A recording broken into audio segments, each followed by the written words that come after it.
performance wasn't what was expected, but they didn't motivate you during the month. So you only find out how you did at the end. And with our system, you could see on a big board, on shared reports, on daily emails that can be sent out, and on mobile devices to know where you are and where you're going at any particular time. Because our systems not only include your goals, your CSI, and all those other aspects, but it also includes your trends.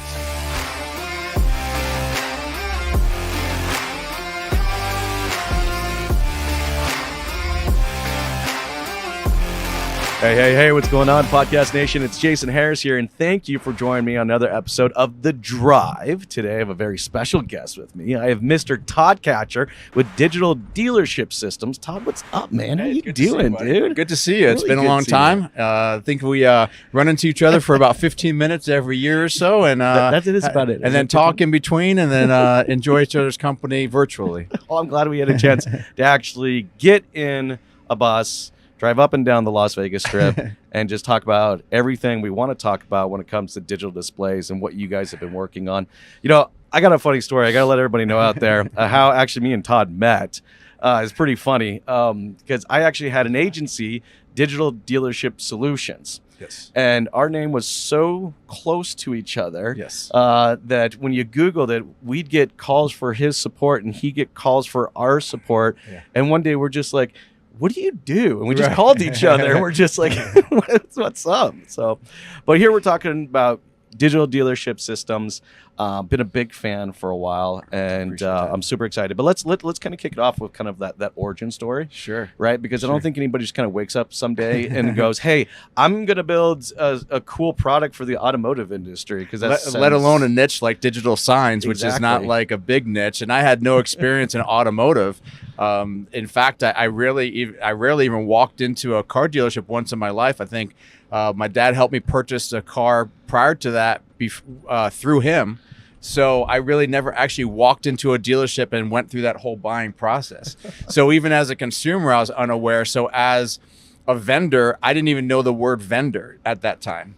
So my experience in the automotive world and my experience after today was after 12 plus years of literally learning, walking through dealerships. I've been inside of over 500 dealerships across the country.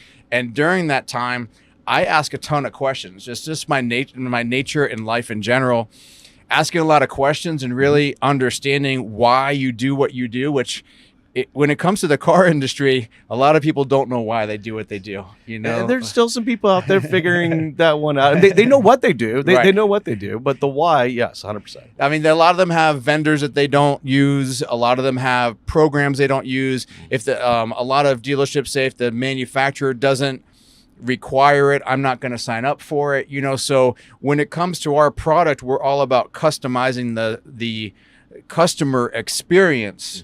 So dealers spend a lot of money driving traffic to the store, and they all say a different marketing message. You know, and I could give examples of that, but at this part of our conversation, it's really about creating something that reiterates that buying message and supports their staff. Well, it's consistency. Yeah, it's consistency. Exactly. Right? I mean, and you know, I felt bad for the dealers because they got an uphill challenge for this, right? Because you know they have messaging coming from their manufacturers, then they got messaging possibly coming from their group, then they got messaging coming from just their individual location, and that's just the regional. It's tough. It's tough. Sorry, go ahead. It is. No. So I actually had a small digital sign network in Nashville. Again, going back 2007, 2008, and we had 100 screens in bars and restaurants throughout Nashville, and one of our advertisers was a car dealership. Okay. And that car dealership said, why don't you create something for this inside our dealership to talk about the dealership to people that are already in the dealership? And I said, well, what would that look like? Well, and what a huge opportunity, right? Because, you know, the manufacturers are very, very strict as far as like, look, they have guidelines and it makes sense, right? Like if I walk into a Nissan dealership, you know, I want it to look like a Nissan dealership. And there's a lot of, but that leaves very, very limited space and opportunity for the dealership to craft their own message, you know, when the manufacturer enforces so much. But so go ahead. Okay. So dealership reaches out to you. They want to create their own kind of branding and look. Yeah. And so, and that has kind of created what we have today, whereas anytime we've developed a new product, because I had no product industry or no industry knowledge, I went ahead and asked them, what do you want? So when a dealership says, I want to put service status like an airport in my service drive, I say, what do you want? And then we do it. And today we have more integrations than any of the other digital sign companies in the world. And then a dealer says, well, I want to digitize my sales leaderboard. And I say, well, what would that look like? So it's like there are a lot of the vendors in the market have come from that experience of being a dealer, having family in the dealership, and they come in the door and they already have a knowledge of the industry. They have contacts in the industry, and they have an idea of product to serve those people. I had nothing. Well, but I think that's a fresh look. It I is. mean, coming in as an outsider, but also coming out from an outsider from other verticals that really get the idea of bringing the marketing messaging into a space. Right. Especially like bars and clubs and restaurants and stuff like that. I mean, it's so important for them to do that. You bring that fresh look coming into the dealership. So tell me about this first dealership. Like what was kind of their goals and objectives? So it's actually the same goals and objectives as today's dealers. Okay. Where they're trying to create their own branding message inside their store. So dealerships spend tons of money driving traffic to the store, and then they spend zero inside the store. Most dealers spend more money on their coffee machines than they do on actual marketing to their current customers. They'll take a salesperson and put them in the service lane or the service lounge and have them try to confront customers, and it doesn't work really well, and the customers don't like that experience, but then they won't spend $99 on a product like ours. So what happens is they have low CSI, and the biggest complaints of customers is brand transparency or price transparency, and is my car ready yet? Yes. Well, for $299 a month, they could solve that with our systems because it's integrated with the DMS. Well, and it just creates and such the an service amazing menus. experience. I mean, I know I'm getting ahead of ourselves because we're going to talk about it, but it's just like, I mean, that's the type of experience that I want. It's that full transparency.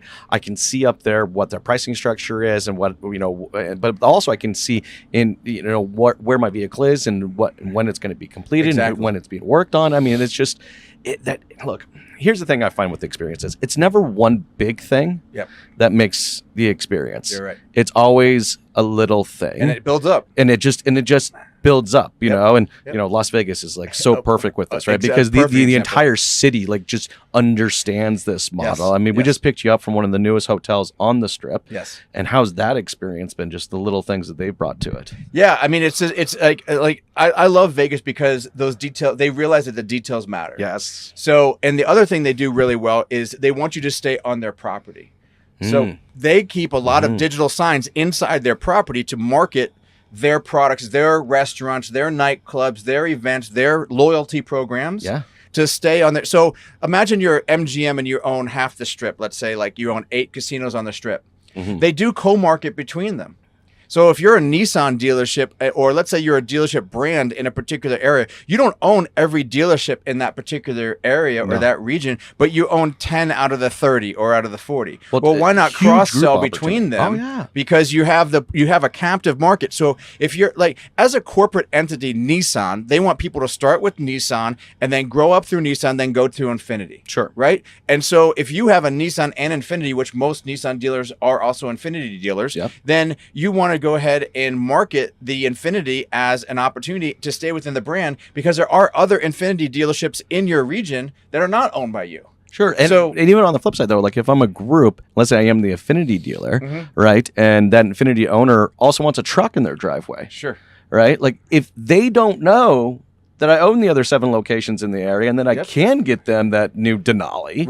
Right. They're just going to, if they don't know, they don't know. If they have that experience, it's so we say the signs are about education. They're also about the experience. And then with our dashboard products, it's about motivating the staff too. So we've actually over the last year separated our offering into digital signs and dashboards. So when we're talking today about digital signs, those are going to be things that are customer facing. So think about video walls, customer lounge TV, service drive, dare to compare boards, service status boards, sales appointment boards, things of that nature that face the customer to help them through that experience. Yeah. And then we have the dashboard program that is going to be like a replacement for the dry erase board for sales, for service, or for the BDC. And so when we talk about our products, we've separated that out a little bit to show the different products that are available and dealerships that are interested in marketing differently within their stores, whether that's to the customers or to the staff, we have those solutions for them. Okay, so let's dive a little bit more into some of those solutions, because I want to make sure we kind of map out the individual ones. So like what's the core? Like what's the go-to? What's the one that's everyone's like, okay, that's the one I absolutely have to have? So we have three main products that are the most popular products. Our commercial-free customer lounge TV with our service status built into it. We're the only commercial-free. I just want to make sure we really highlighted that. Well, no, Todd, I know it sounds funny, but man, I mean, I'm still blown away, dude. I'm still blown away. I'll go into a dealership to get my vehicle serviced, and sure as shit, there is a commercial running for a competing dealership right down the street because they have the local news on or something like that. Yeah, not even any type of TV these days. The two most advertised industries on TV are going to be car dealerships and the pharmaceutical companies. Yeah. So if you take that out of it, then you really don't have, you have like advertising for their own programming. Yeah. And so for our services, we really have a lock in that area for commercial-free, family-friendly, pre-screened content. So we kind of have taken what other people would expect and elevated that. Sure. And we want to deliver on that. So there's a couple of things on that product specifically that we do. So commercial-free. So we provide all the content. So family-friendly. So we watch every single clip before it goes on the screen. That's a commitment. We're the only ones that do that. All the other digital sign providers have offered that solution. And you almost have to these days. I mean, sometimes the stuff that pops up in a random sitcom, and I got my kids sitting there, I'm just like, geez. There's sitcoms, there's game shows. Yeah. And we also, when we say family friendly, it also refers to politics free. Oh my gosh. Okay. So let's say you're doing Thank you. So let's say that you're watching a clip of Jimmy Fallon, and at the end of the clip, he makes some sort of, let's just say, political joke. We don't even put that in there. We also have a policy, as people are sensitive to different things across the country, that if one person complains about one piece of content, we remove that from everybody's screen. There you go. So, and there are plenty of examples of that where we approved it internally because we're trying to be diverse. But in certain parts of the country, diversity is not as acceptable as other parts of the country. Well, and the fact that you're able to kind of keep control. And again, guys, I know this sounds like it's a tiny thing, but it affects the overall experience so much. 100%. I remember this becoming such a big deal. In fact, I think me and you actually had a conversation about this during COVID.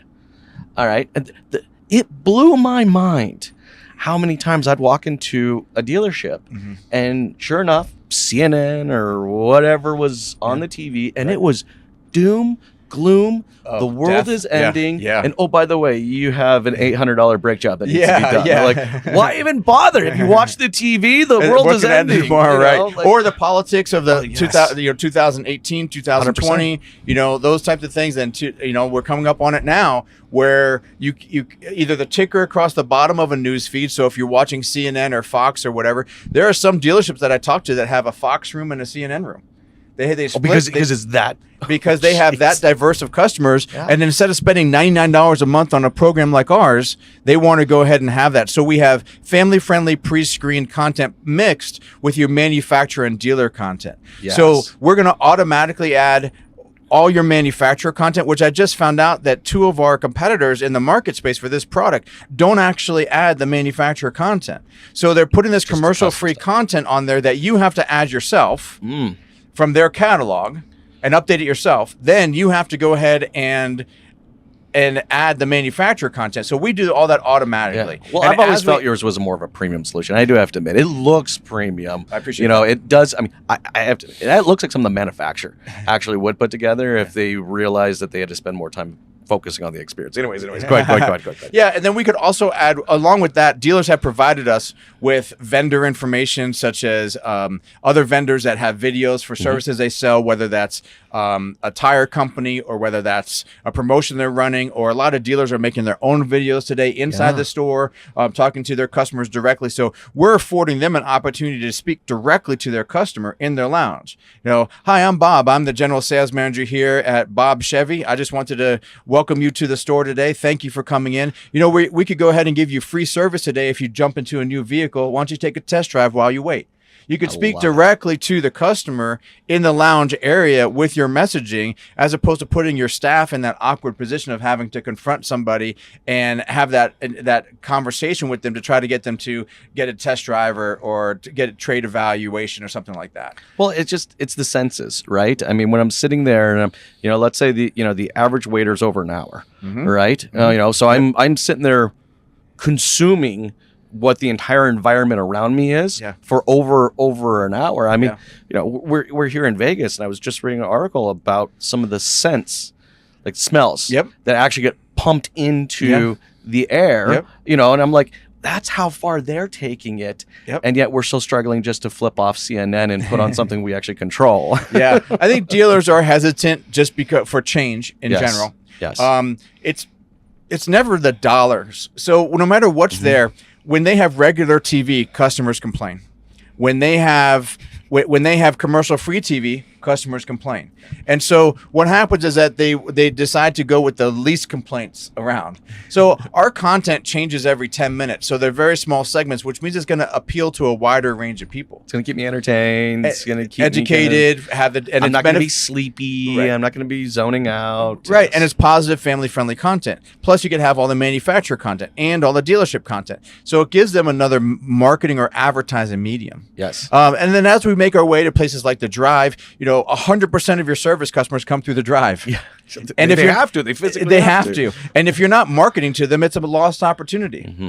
So telling them their service status, welcoming them with their name, telling them the pricing with multiple menus, telling them about your trade-in programs, all that type of stuff. If you're not, these are lost opportunities in dealerships for a minimal amount of money, where the average dealership is going to spend $50,000 to $100,000. That's a big range, but to come into to get people into the store, and they're hesitant to spend $500 to $1,000 a month once they're in the store. Well, doesn't really make sense. And honestly, Todd, I mean, there's really no excuse anymore, too. I mean, I remember, I've been in the industry long enough. I remember what the original cost of a 50-inch panel was, and it was like, what you want? What for? How much? And, right. and so just to get into it.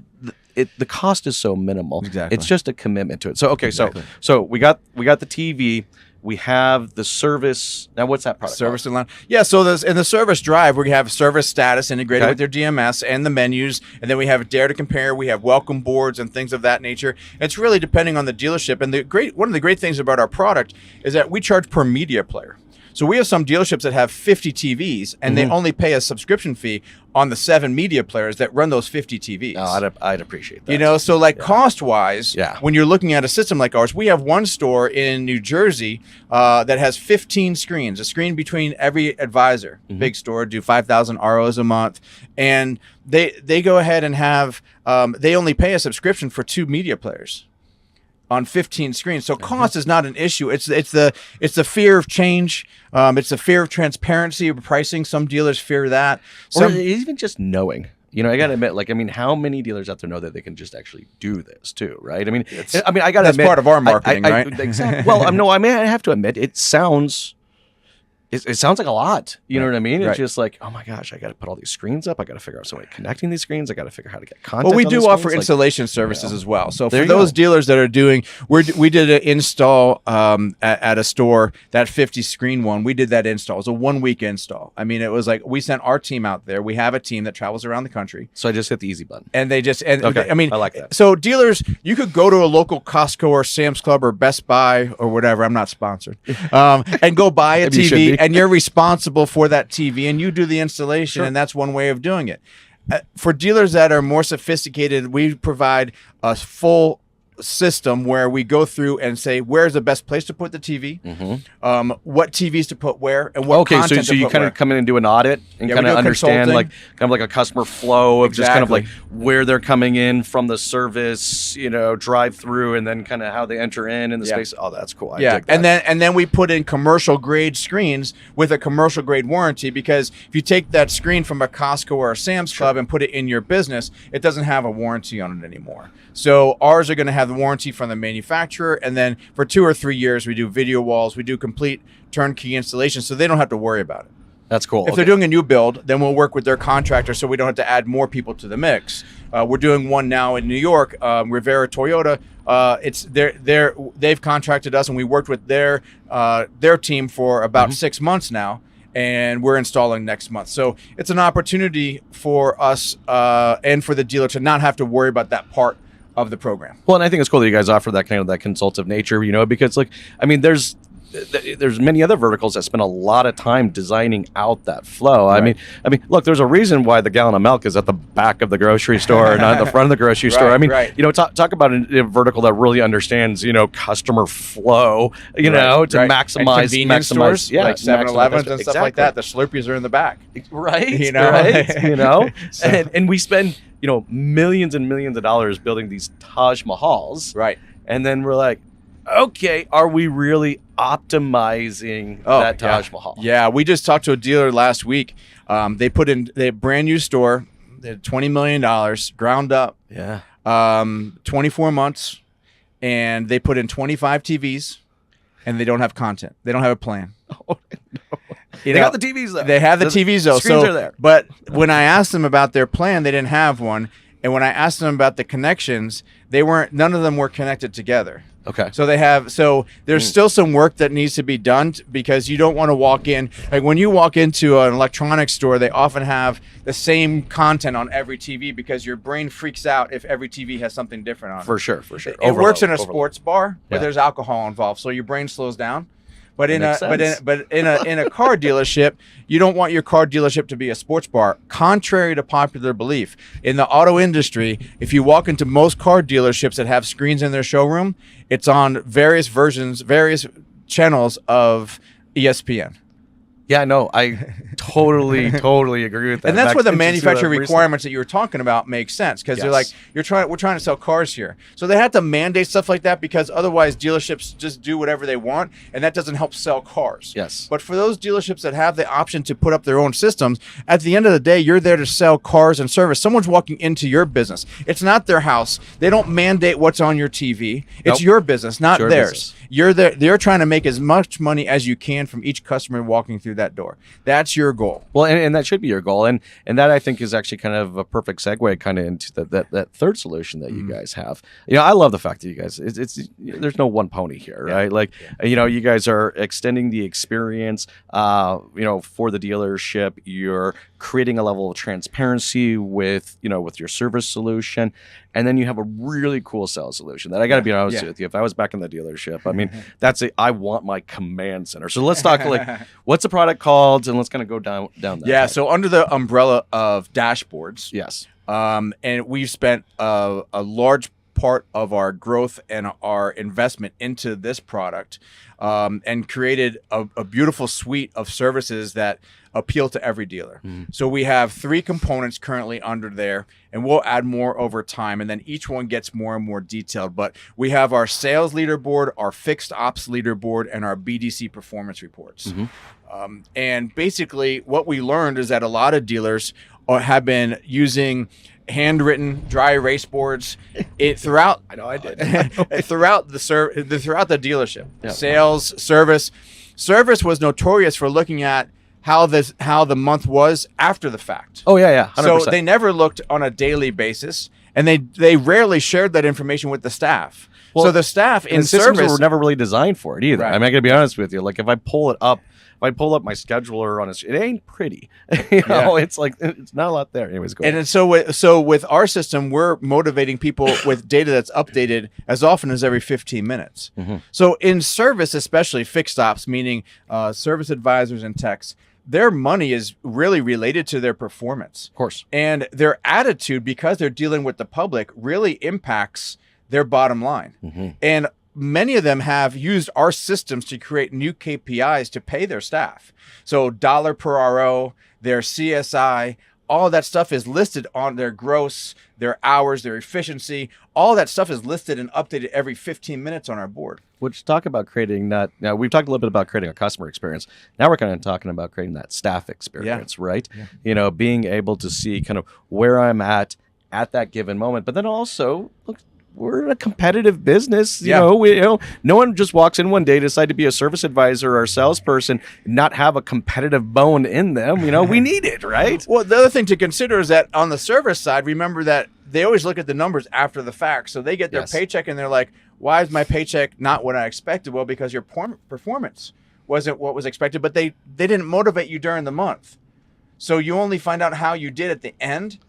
And with our system, you could see on a big board, on shared reports, on daily emails that can be sent out, and on mobile devices to know where you are and where you're going at any particular time. Because our systems not only include your goals, your CSI, and all those other aspects, but it also includes your trends. So based on your performance. Now on service is very different from sales. So you're on sales, if you do, let's say you do 150, 200 cars a month, right? So how many people do you see for that based on your closing ratios, whatever those numbers are?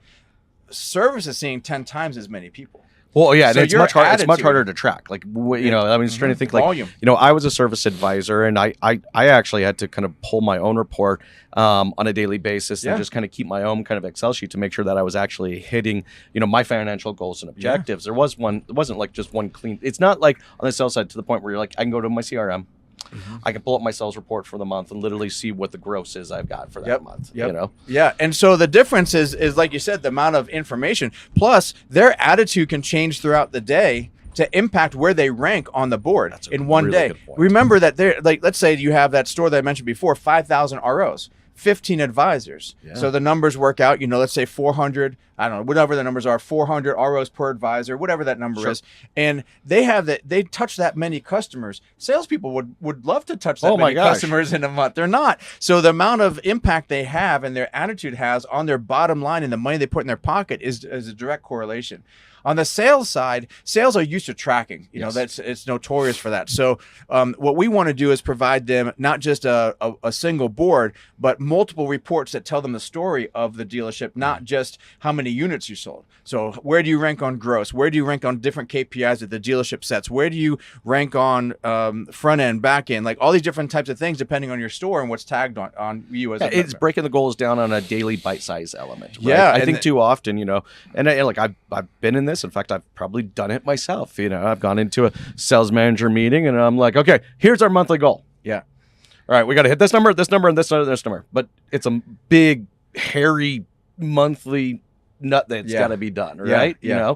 But you can break that down, on what I need to achieve on a daily basis, and you have that report right in front of you. Like that changes the mindset. Well, our system's kind of interesting the way that we did goals. So when you put goals in the system, the dealership actually manually puts in the goals because we don't have access, 100%. Right? And every salesperson has their own account within our system. So they could see where they are and they could access it on mobile to see where they're ranking and where they're trending. But the store goal is based on the total of all the employees. There you go. So what happens is that, you have a store goal and then you ask the manager, how are you going to get there?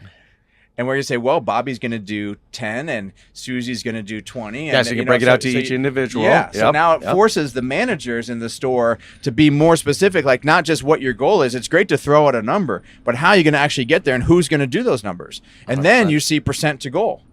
We have a report that shows percent to goal, so you see where you are. It shows your trend on a bunch of reports on what your sales trend is. And we do the same thing for revenue, for front end and back end. You could put your goals in there. So now, how are you going to get there? If you don't know, you don't know. See, that's the kicker, you're not right? Tracking, right? But it's also just being visually in front of you, right? Like having, in my sales manager's office, this big screen, and I'm looking at the screen because there's one right above us over here, but just being able to like see this screen and just like at that moment, like I'm not having to log into something. I'm not having to go click 4 or 5 clicks deep into it, run a report that then gets pulled into an ugly PDF or probably an Excel sheet. And you share it by hand. And it's like I shared up. It's like it's right there in real time. And I can make those changes. I'm not waiting till that 15-day day mark or that 20-day mark to go, all right, guys, well, we're not hitting this. We got to make that adjustment. I've learned because when we came out with this product, again, I knew nothing. So the most impactful report that we have is actually the pending deals report. Because they could see how long that the deal has been pending for, and they could see if there's if it's being attended to. They could go up to them and say, "Hey, Jeff, this deal's been pending. Is there anything I could do to help you close this deal?" Or I don't know about this one because I was out yesterday or the day before. What's happening with this pending deal? How can I help you close it? So it becomes more of a management tool, but it's visual as well. And don't forget, with our systems, there's a desktop component that allows the dealers to, with a one click, to go ahead and see how their store is performing month over month, last year, this month, 90-day trends. All that stuff is available just with a single click. So your example of like, they have this information in the CRM. Yep. They have it in the DMS, but when they print it, it's done. And they have to look at their computer versus looking at a big screen or looking at their phone to find the key reports. We're not trying to replace them. We kind of fall in the way of like a manual report. Then you have like the top line is like these extremely expensive programs that are like $2,500 to $3,500 per rooftop. Extremely detailed reporting, but again, those are owners. Insight. Those are for the owners, 100%. And those are for the management, and those are for the people that pay the bills. Yep. But then to make good decisions about what to invest in the future, to make positive daily impacts, right? And then ours is to motivate the staff, from the general manager to the service managers to the actual advisors and the people talking to the customers. And we recently this year extended with our BDC performance reports, and we're integrated with the CRM to update that information, because a lot of dealers, there's a lot of information in the CRM, and they're all doing it. Every dealer is doing something. If they're putting it on a board, they're manually getting it to a board. And you're talking like when I saw a dealership group that we're working with, I mean, we have one of our reports is an effort report. The amount of outbound calls, outbound tasks, inbound, outbound at the activities. And we break that down percentages, and we do a lot of extrapolation of data with that. But the idea is that we're showing that data in such a way that if they're going to do that manually, it's a job in itself. Sounds like you're moneyballing it. We are. We're giving them the tools. That's right. See, if you give them the tools, you give them the data, right? But then that data is only as good as what they do with it. Yeah. But hey, I know we're getting towards kind of the tail end of our time today, and this has been a lot of fun. It's one of my favorite topics. I appreciate that. The in-store experience. But what I think is so cool is that you guys just didn't go build a dashboard or build a piece of technology. You really kind of identified the people and the processes they have to execute on a regular basis, and then you work back towards. We work backwards towards the technology. You didn't just come out with a dashboard and goes, "Hey, here's a bunch of numbers you should be using and looking at to like run your business." It's like, no, let me understand the people, let me understand that process, and then let me kind of build out that technology. Yeah, that goes back to the beginning of that dealer coming to me and saying, why don't you create something like that for us? And my response was, what would that look like? And when we're creating the dashboard program, it's kind of the same thing, where dealerships have actually sent us their reports and we digitize them. Yeah. And we made it because their reports are the same reports that almost every other dealership was using that we were talking to. They're manually entering a lot of data or creating internal scripts to do that on their own. That wasn't scalable. No, not at all. So we created a product in the dashboard. We have a team of developers that's dedicated to that, and we're excited about the future of that product. Well, like I said, you're not just a display company. There's this consultative element to it that comes to it that, as being an ex-dealer principal, I just appreciate so much, because you're not just coming out and I can't tell you how many vendors would come to me and say, "Hey, look, I know how to run your business better. Let me show you how." You're not doing that, right? You're like, let me understand your business and how you operate your business and what are those KPIs, and then let me kind of create that solution for you. I think it's absolutely amazing. So, but hey, Todd, before I let you go though, for everybody out there watching and listening right now, this has been a lot of fun, and we've covered a lot of content. Indeed. And I still don't think enough that really kind of encapsulates the entire podcast. So I encourage you guys to go online and check out Digital Dealership Systems. But what is the best way for people to connect with you and to connect with the company so that they can learn more? Yeah, no problem. The best way is through our website, digitaldealershipsystem.com. Real simple. I do have my own LinkedIn. under Todd Katcher. And, we're not really big into the socials outside of LinkedIn. We think that's the best place to have corporate communications. And our website, we do update on a regular basis. So anything new that comes out is there. And then we're happy to schedule demos, learn about what people are doing in the industry, and see how we could help them with the customer and staffing experience. That's awesome, man. Thank you so much, Oh, dude. it's a pleasure, This man. has been an absolute blast. Thanks, guys. Have a great day.